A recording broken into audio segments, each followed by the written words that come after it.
Welcome to only IAS. स्वागत है आप सभी लोगों का प्रीलिम बूस्टर न्यूज़ डिस्कशन में। आज है 26 अक्टूबर 2021। तो आइए देख लेते हैं कि ऐसे कौन से इंपॉर्टेंट आर्टिकल्स हैं जो आज हम कवर करने वाले हैं। माफ़ करिएगा, आज के इस सेशन में काफ़ी ज़्यादा देर हो गई है।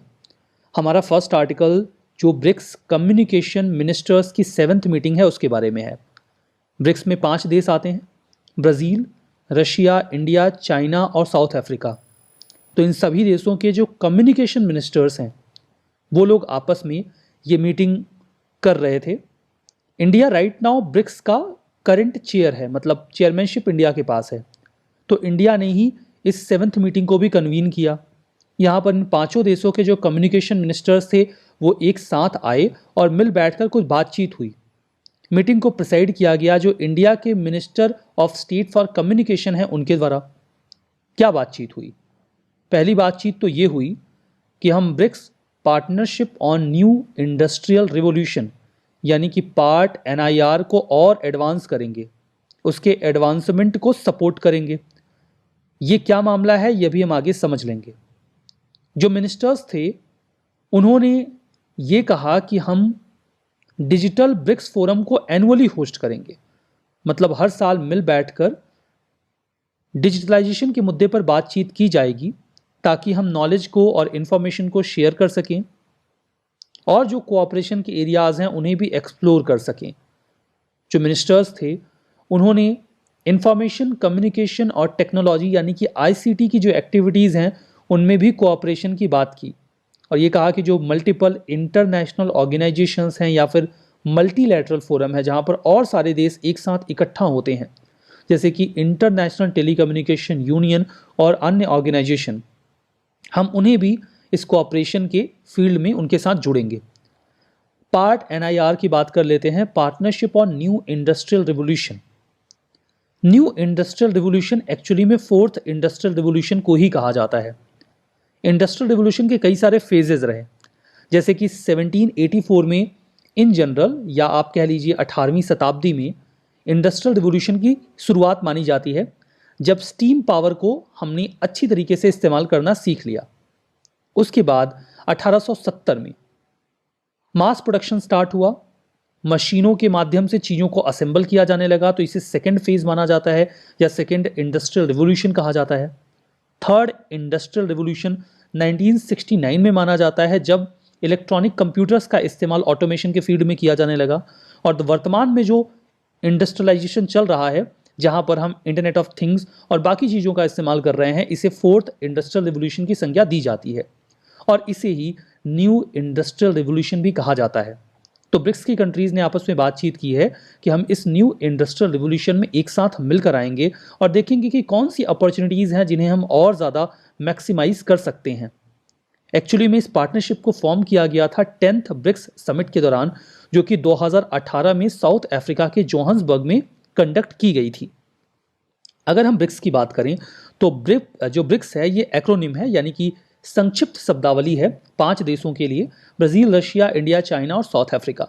2001 में फॉर द फर्स्ट टाइम इस शब्द को इस्तेमाल किया गया था जिम ओ'नेल ने। हालांकि उस समय ये जो शब्द था ये ब्रिक्स नहीं था, ये ब्रिक था। इसमें साउथ अफ्रीका नहीं था, ब्राज़ील, रशिया, इंडिया और चाइना थे। बाद में 2006 में ब्रिक के फॉरेन मिनिस्टर्स थे उनकी मीटिंग हुई। ये पहली मीटिंग थी जिसके दौरान ये ब्रिक का जो पूरा फॉर्मूला है वो फॉर्मलाइज हुआ। साउथ अफ्रीका को 2010 के दिसंबर में इनवाइट किया गया ब्रिक की मीटिंग में और उसके बाद ही ये ब्रिक बन गया ब्रिक्स। जो चेयरमैनशिप है इस फोरम की वो सर्कुलेट करती रहती है इसी अल्टरनेट फॉर्म में, ब्राज़ील, रशिया के बाद India, then China, then South Africa. तो इसी रोटेशन में मेंबरशिप चलती रहती है। चेयरमैनशिप 2021 की चेयरमैनशिप इंडिया के पास है। जो छठी ब्रिक्स की समिट हुई थी वो 2014 में फोर्टिलेजा में हुई थी, ब्राज़ील में। यहाँ पे न्यू डेवलपमेंट बैंक को बनाने की बात की गई थी, जहाँ पर ब्रिक्स के कंटिजेंट रिजर्व अरेंजमेंट की भी बात की गई। अगर कोई देश short term liquidity support require करता है तो जैसे IMF सपोर्ट करता है वैसे ही न्यू डेवलपमेंट बैंक भी सपोर्ट कर पाएगा, तो उसी तर्ज पे बनाया गया है। हमारा next article national fund to control drug abuse के बारे में है। Ministry of social justice and empowerment ने रिकमेंड किया है कि जो national fund to control drug abuse है, मतलब एक जो फंड का कॉर्पस तैयार किया गया है, हम उसका इस्तेमाल डी एडिक्शन के लिए क्यों नहीं करते, मतलब उस पैसे को हम खर्च करें जिन लोगों को ड्रग्स की लत लग गई है, हम इसे छुड़ाने का प्रयास करें। बजाय इसके कि हम केवल पुलिसिंग एक्टिविटी पर फोकस करें कि कोई ड्रग्स का इस्तेमाल ना करे। अगर किसी को लत लग गई है तो उसे निकालने की भी आवश्यकता है अगर संभावना बनती है तो। एक्चुअली में ये जो फंड है इसका फॉर्मेशन हुआ था narcotic drugs and psychotropic substance act of 1985 के तहत। इसमें एक नॉमिनल कॉर्पस है लगभग 23 करोड़ रुपए का। एनडीपीएस एक्ट में जो भी प्रॉपर्टी जब्त की जाती है अगर कोई व्यक्ति ड्रग्स बेचने या खरीदने की एक्टिविटी में इन्वॉल्व है तो कई बार कुछ लोग या इंस्टीट्यूशंस ग्रांट भी दे देते हैं कि आप लोगों को ड्रग्स की लत से बाहर निकालिए, या फिर कोई इन्वेस्टमेंट किसी फील्ड में किया गया है उसकी जो इनकम आ रही है वो अगर इस फंड में जा रही है तो हम उसका भी इस्तेमाल कर सकते हैं ड्रग एब्यूज़ में, या जो ऐसे लोग हैं जिनको ड्रग्स की लत है बाहर निकालने के लिए।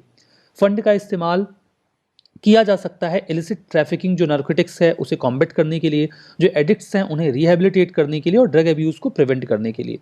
वर्ल्ड हेल्थ ऑर्गेनाइजेशन ने ड्रग एब्यूज़ को डिफाइन किया है किसी भी हार्मफुल या hazards use of psycho active substance के रूप में, जिसमें अल्कोहल और इलिसिट ड्रग ये सब कुछ आ जाते हैं।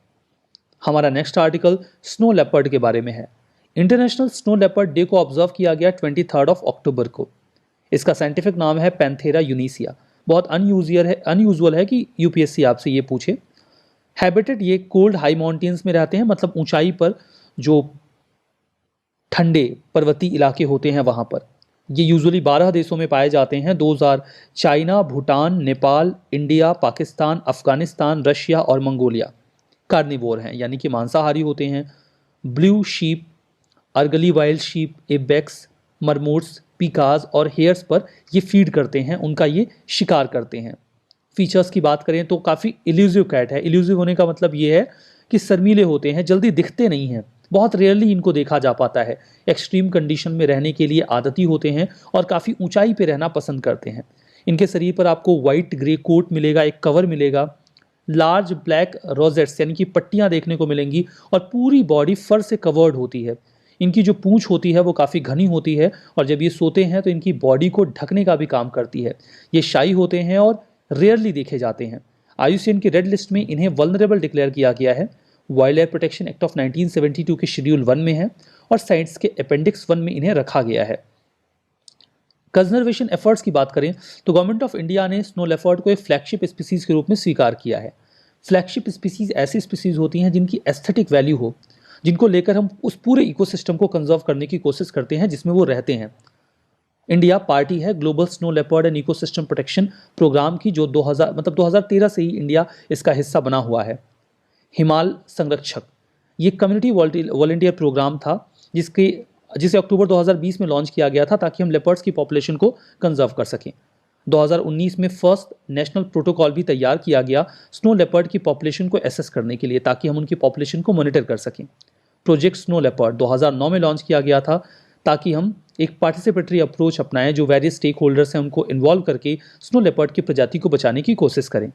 फर्दर सिक्योर हिमालय, इसमें global environment facility, united nation development programme, इन दोनों ने इस प्रोजेक्ट को फंड किया है ताकि हम हाई एल्टीट्यूड बायोडाइवर्सिटी को बचा सकें, जहां पर ये स्नो लेपर्ड भी रहते हैं और वहां के लोगों का जो नेचुरल इकोसिस्टम के ऊपर डिपेंडेंसी है, जिससे वो इकोसिस्टम की रिसोर्सेज का ज़्यादा इस्तेमाल करते हैं और वहां की प्रजातियों को नुकसान होता है, उसे भी रिड्यूस किया जाए। हमारा नेक्स्ट आर्टिकल स्टॉकहोम +50 के बारे में है। कॉन्टेक्स्ट ये है कि यूनाइटेड नेशंस जनरल असेंबली इस बात पर सहमत हो गया है कि हम प्लान बनाते हैं और स्टॉकहोम +50 को अच्छी तरीके से कन्वीन करते हैं। पॉसिबिलिटी ये है कि इसे 2022 के जून में स्वीडन की कैपिटल स्टॉकहोम में ही ऑर्गेनाइज किया जाएगा। स्टॉकहोम नाम से स्पष्ट है, ये स्वीडन से ही एसोसिएटेड है, उसी की कैपिटल है। +50 का मतलब ये है कि 50 साल पहले या बाद कुछ मामला होगा ऐसा। तो मैं आपको बता दूं कि ये बात 50 साल पहले की हो रही है। अगर आप 2022 से कैलकुलेट करेंगे तो 1972 के जून में ही स्टॉकहोम में एक कॉन्फ्रेंस हुई थी, जो एनवायरनमेंट के ऊपर अभी तक होने वाली कुछ महत्वपूर्ण कॉन्फ्रेंसेस में से एक है। ये इंटरनेशनल मीटिंग है जिसे होस्ट किया जाएगा। अभी हम +50 की बात कर रहे हैं जो होने वाला है, जिसमें स्वीडन की गवर्नमेंट इसे होस्ट करेगी और यूनाइटेड नेशंस जनरल असेंबली इसे कन्वीन करेगी। इस बार की थीम होगी a healthy planet for prosperity of all, our responsibility our opportunity. जो मीटिंग है वो 50 साल पूरे होने को कमेमोरेट करेगा, जो 1972 में UN conference on the human environment conduct किया गया था 1972 में, उसे ही 50 साल पूरे हो रहे हैं। इसमें कुछ इंपॉर्टेंट मुद्दों पर बात की जाएगी, जैसे कि हम अर्जेंट एक्शन लें अपने प्लानट को हेल्दी बनाने के लिए, ताकि सभी की प्रॉस्पेरिटी को इंश्योर कर सकें। कोविड-19 के बाद हम इंक्लूसिव रिकवरी पे फोकस करें और इन्वायरमेंटल डायमेंशन में जो सस्टेनेबल डेवलपमेंट हैं उनके इम्प्लीमेंटेशन का प्रयास करें। स्टॉकहोम कॉन्फ्रेंस की बात करें तो ये 1972 में हुआ था। ये पहला वर्ल्ड कॉन्फ्रेंस था जो मेजर इन्वायरमेंटल इश्यूज पर बात करने के लिए इकट्ठा हुए थे लोग। इस कंट्री, कई सारी कंट्रीज इकट्ठा आई थी। वहाँ पर हमने स्टॉकहोम डिक्लेरेशन को भी साइन किया। जो भी लोग पार्टिसिपेट हुए थे उन्होंने इसमें हिस्सा लिया। ये पहली बार था जब इंडस्ट्रियलाइज्ड, मतलब जो डेवलप्ड कंट्रीज हैं और डेवलपिंग कंट्रीज एक सेट पर आकर बातचीत करने को तैयार हुए कि आखिर इकोनॉमिक ग्रोथ का इन्वायरमेंटल डिग्रेडेशन से क्या लिंक है और इससे लोगों के हित कैसे प्रभावित होते हैं। पहली बार बातचीत की गई कि आपने बहुत पहले इंडस्ट्रियलाइजेशन अचीव करके इन्वायरमेंट को पोल्यूट कर दिया और हमारे डेवलपमेंट की बात आई तो आप कह रहे हैं इन्वायरमेंट पोल्यूट मत करो। तो आप अपनी रिस्पॉन्सिबिलिटी लीजिए, जो आपने पहले पोल्यूशन फैलाया है। इस मुद्दे पर पहली बार बातचीत हुई। इस कॉन्फ्रेंस का सबसे बड़ा और पॉजिटिव इम्पैक्ट हुआ, रिजल्ट निकला कि हमने यूएनईपी का क्रिएशन देखा, यूनाइटेड नेशंस एनवायरनमेंट प्रोग्राम, इसी के रिजल्टेंट बनाया गया। हमारा नेक्स्ट आर्टिकल एम्बरग्रिस के बारे में है। अभी फॉरेस्ट डिपार्टमेंट के ऑफिशियल ने सीज किया है 8 केजी एम्बरग्रिस। मुथोपेट जो थिरुवरुर डिस्ट्रिक्ट में है, वहां पर 2 पर्सन्स को इसलिए अरेस्ट भी किया गया है। एम्बरग्रिस एक्चुअली में फ्रेंच वर्ड है ग्रे एम्बर के लिए। जनरली इसे व्हेल ऑमिट यानी कि व्हेल मछली की उल्टी भी कहा जाता है। एक सॉलिड वैक्सी सब्सटेंस होता है, जैसे मोम जैसा एक पदार्थ होता है। ये स्पर्म व्हेल के इंटेस्टाइन में पाया जाता है। स्पर्म व्हेल की एक प्रजाति है। केवल 1% स्पर्म व्हेल्स में ही ये एम्बरग्रिस पाए जाने की संभावना होती है। इसमें मिलते हैं एल्कलॉइड, एसिड और एक स्पेसिफिक कंपाउंड एम्बरग्रिस में मिलता है जिसे एम्बरीन कहा जाता है। ये कोलेस्ट्रॉल जैसा ही एक पदार्थ होता है जो व्हेल मछली के इंटेस्टाइन में मिल जाता है। ये व्हेल मछली की बॉडी से निकलने के बाद पानी पर तैरता रहता है और समंदर के किनारे लग जाता है। काफ़ी महंगा पदार्थ है। 1 किलो एम्बरग्रिस की कीमत लगभग 1 करोड़ होती है इंटरनेशनल मार्केट में। इतनी कीमत क्यों होती है? कीमत तो तभी होगी जब उसकी कोई यूटिलिटी हो। तो इसकी बहुत हाई यूटिलिटी है परफ्यूम मार्केट में। ये परफ्यूम की फ्रेग्रेंस को बहुत लंबे समय तक मेंटेन करता है और मस्क, कस्तूरी की जो महक होती है उसे क्रिएट करता है। इसीलिए इसकी बहुत ज़्यादा डिमांड होती है। दुबई जैसे देशों में जो परफ्यूम मार्केट है उसमें इसकी बहुत हाई डिमांड होती है। एंशियंट इजिप्शियंस भी इसके बारे में जानते थे। वो इसे जलाते थे सुगंध फैलाने के लिए। इसका इस्तेमाल ट्रेडिशनल मेडिसिन और स्पाइसेस के रूप में भी किया जाता था। रिविजन कर लेते हैं।